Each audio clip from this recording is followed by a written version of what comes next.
شروع کرتا ہوں اللہ تعالیٰ کے نام سے جو بڑا مہربان اور نہایت رحم فرمانے والا ہے۔ سیدنا عبداللہ بن ابی اوفی رضی اللہ تعالیٰ عنہ سے روایت ہے کہ سیدنا معاذ رضی اللہ تعالیٰ عنہ یمن یا شام میں آئے اور عیسائیوں کو دیکھا کہ وہ اپنے لیڈروں اور پادریوں کو سجدہ کرتے ہیں۔ انہوں نے اپنے دل میں سوچا کہ نبی کریم صلی اللہ علیہ وآلہ وسلم اس تعظیم کے زیادہ مستحق ہیں۔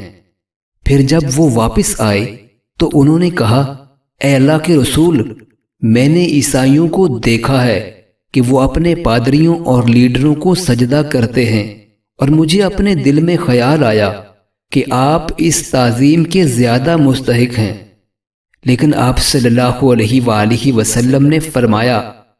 اگر میں نے کسی کو اللہ تعالیٰ کے علاوہ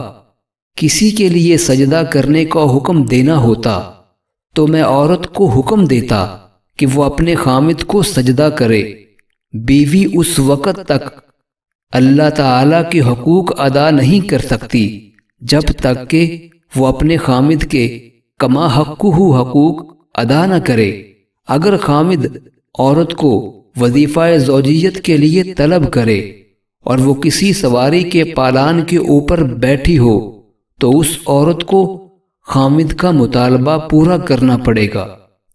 سیدنا ابو ہریرہ رضی اللہ تعالیٰ عنہ سے روایت ہے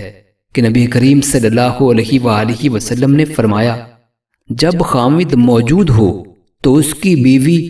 اس کی اجازت کے بغیر نفلی روزہ نہ رکھے، اور خامد کی موجودگی میں اس کی اجازت کے بغیر گھر میں کسی کو آنے کی اجازت نہ دے، اور عورت اپنے خامد کی کمائی سے اس کے حکم کے بغیر جو کچھ خرچ کرے گی اس کو آدھا اجر ملے گا۔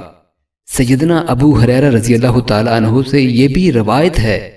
کہ نبی کریم صلی اللہ علیہ وآلہ وسلم نے ارشاد فرمایا، جب آدمی اپنی بیوی کو بستر پر بلائے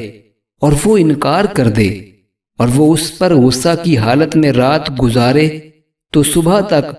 فرشتے ایسی عورت پر لعنت کریں گے۔